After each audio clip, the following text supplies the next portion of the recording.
ગઈકાલે ગોરવા પોલીસ સ્ટેશનમાં એક દુષ્કર્મનો ફરિયાદ રજીસ્ટર કરવામાં આવેલી છે. સમગ્ર બનાવ એવો છે કે ભોગ બનનાર જે છે એ સેવાસી રહે છે અને વર્ક ફ્રોમ હોમ કરે છે. નર્સિંગનું ભણેલા છે અને વડુ ખાતે કોઈ હોસ્પિટલમાં ત્યાં કાર્યરત છે.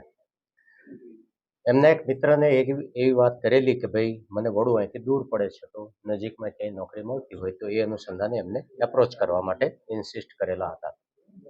એમના કોમન ફ્રેન્ડ જે હતા તો એમને આ જે આરોપી જે છે એમને પરિચય કરાવેલો અને આરોપીએ એમની ઓફિસમાં આ ભોગ બનનાર જે છે એમને કામ પર રાખેલા હતા. માસિક વેતન આપી અને એ ત્યાં કામ કરતા હતા અને કામ દરમિયાન માર્ચના બીજા અઠવાડિયાથી લઈ જુલાઈના પ્રથમ વીક સુધીમાં આરોપીએ આ ભોગ બનનારની સાથે અવારનવાર દુષ્કર્મ કરેલું છે અને જે 377 જૂના ગુના પ્રમાણે પણ હરકતો કરેલી છે. સમગ્ર બનાવ જોતા તેમાં ઇલેક્ટ્રોનિક્સ એવિડન્સ પણ પ્રાપ્ત થયા છે.